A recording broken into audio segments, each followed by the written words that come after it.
Growing up in a strict household, I didn't form the habit of drinking chai because I wasn't allowed at the chai stalls with friends to discuss life. As I got older, I became the poster adult for overthinking with an anxious personality.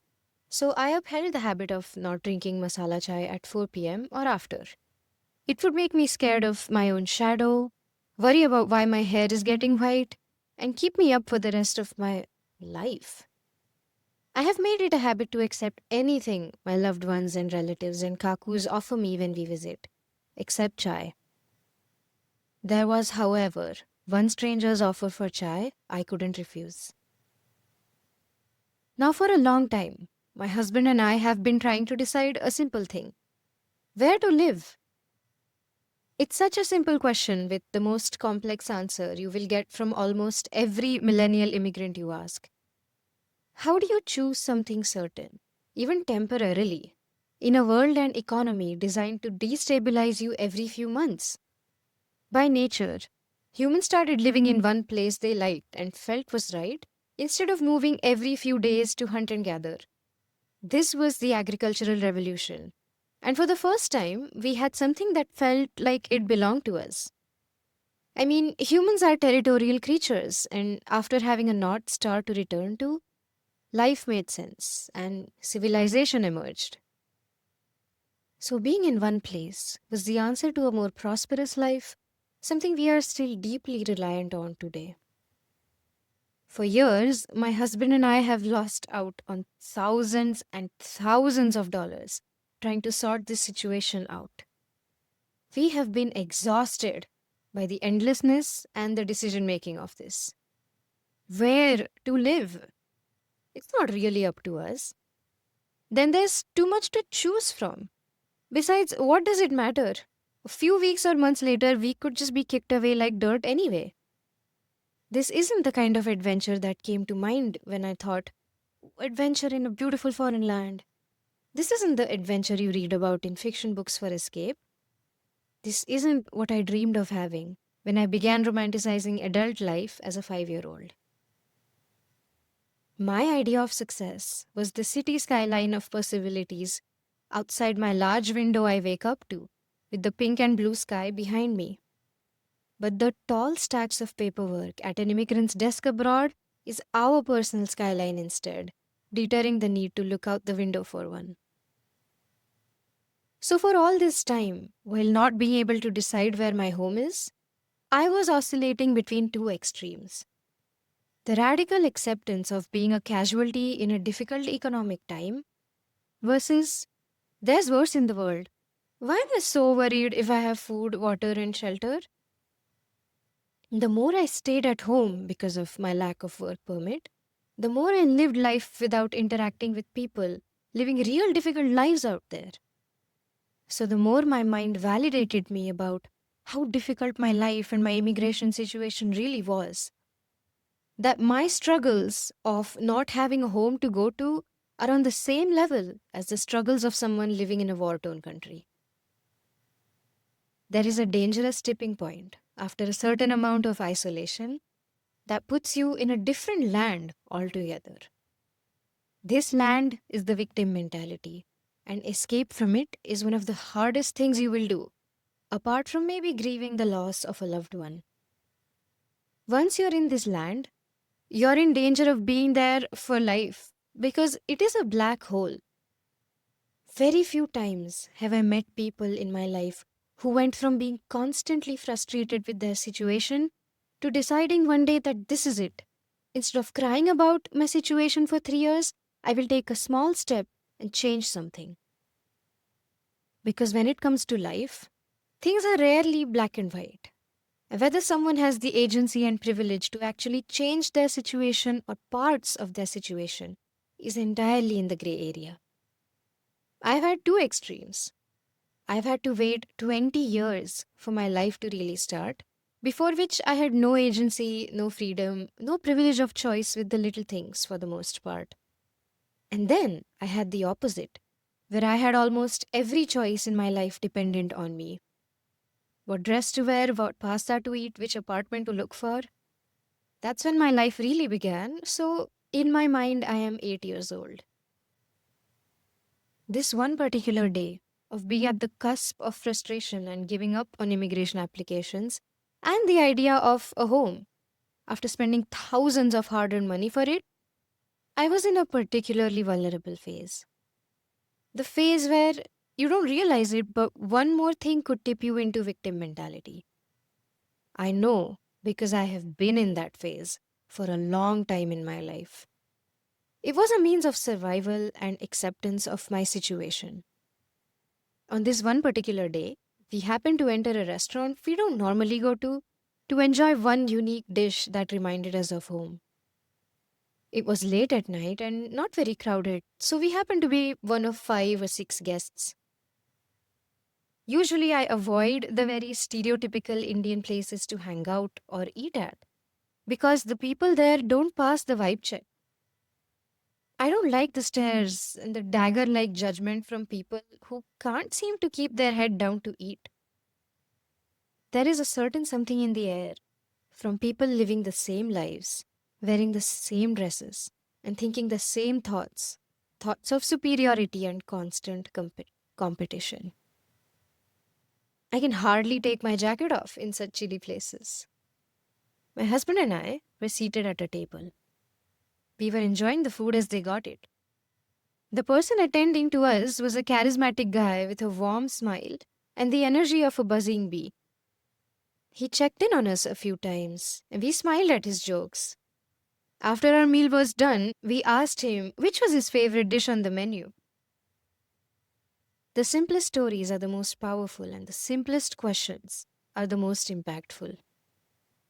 Somehow, he didn't know what to say, and a quick witted guy was flustered for 20 seconds that we cared about his favorite dish.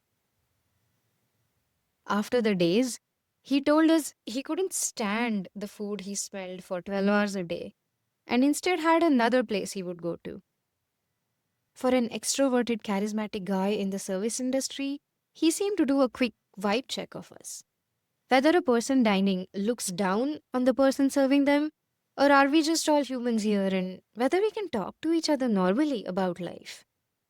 We started with the eternal conversation starters of where to live, where you're from, is everyone at home okay, and we just hold on, don't we?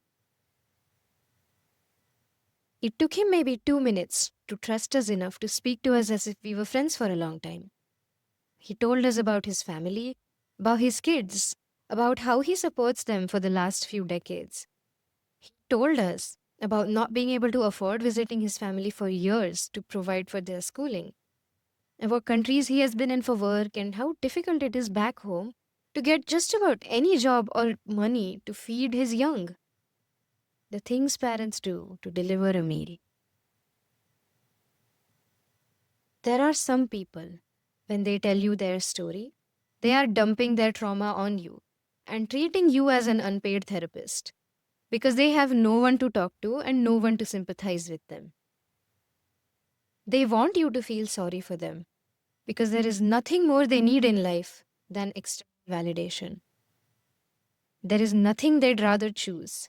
They'd rather be in their situation unchanged for years because what they want more than the freedom and change itself is the validation they get when people feel sorry for them.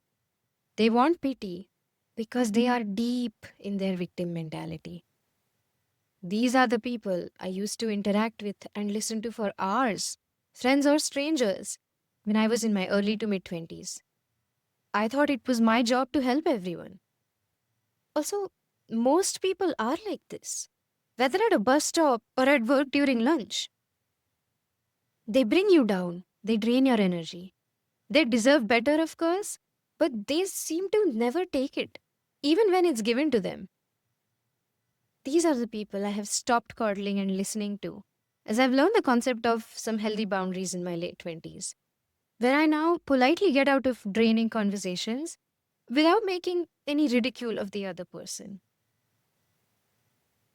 But there are some people who are full of light. No matter what they've been through, the worst things in the world could have happened to them, the likes of which you read about in war torn countries. But they know the meaning of perseverance. They know what really matters and what to really focus on after everything that happens in life. This man was the poster adult of that. Through all these discussions, the whole time he had a smile on his face and he held his work with the highest regard. This was the man they talk about who knows how to make something out of nothing, who treats people with kindness and respect, who values good hard work for the soul and wants to help people without anything in return. I always thought to myself, why is it that people hold Greek philosophers in such high regard? Back then, the sky was starry and everyone looked up wondering who they were in a vast universe of nothingness. Everyone had an existential dread about man's meaning in life. Why is it that those philosophers articulated on those great steps of Alexandria what each man was thinking and are somehow regarded as the blueprint of Western philosophy? Why is it that articulating some of man's first thoughts in a Eurocentric world gets so much press, but the struggles of the common man, living in a post colonized land for decades, trying to provide for his family, are dismissed as a dead fly? Why is it that the thoughts and privileges of colonizers that looted and obliterated countries are considered to be the guideline of life? I've always had an existential dread myself, and to learn from the wisdom of others. But true philosophy doesn't come from a Caucasian European man giving a speech to his fellow friends about existential thoughts. Don't show me that philosophy. Show me the philosophy of a man who struggles to provide for his family and holds his work in highest regard, regardless of how some people have treated him. It is in good hard work with a purpose that you will find yourself and the answers, he said. I mean, as someone with constant existential dread, I have always been looking for the answer. What is the answer? Is there a God? How is it that everything so precisely came into existence and now here we are? It can't just have been a mathematical probability, right? That someone, somewhere, some god or some power did it? He told us about how he had been duped by certain people in his life once, and that he was helpless. We were furious ourselves listening to the details, knowing just how helpless he was then. A few years later, the man who duped him got his fate's worth when he was separated from everything he built without integrity and now seems to have lost it forever. And our guy said he didn't even wish this. He just continued to do his good hard work with integrity. That if there was an answer or a God, it was not in the outcome of things. The answer was in the devotion to the work. The answer was showing up to work in the most difficult and life threatening of situations for the love of your family. So when he talked to us about how he keeps his head held high, we realized just how real people struggle in the real world with unfortunate circumstances, trying to do their best every day in a system designed for them to fail. And how there is no one direction you can go to, no one place you can be, but that your attitude and approach to work that decides your place in life rather than a country. We spoke for 30 minutes of how things will work out for the both of us because we try to keep our eye on the answer instead of worrying where it will lead us. At least he seemed to have it down better than I could ever hope to. He thanked us profusely for being able to speak like that because he rarely ever got the chance to speak to customers, he said. They treat you like you're a soiled object and it is still my job to please them. This sounds shocking, but I am adult enough to know that that is how the world works. 10 times after we got our plates taken, he insisted on getting us free dessert and chai, something I didn't have the heart to refuse. It was his way of showing generosity and gratitude after a life-changing conversation, and I simply couldn't refuse. I keep thinking about his outlook on life, being rooted in one fundamental truth he lives by. I do go back to it like the wisdom of an old sage many times. It is the fundamental answer I need at times, and it is also the perspective that makes me want chai again.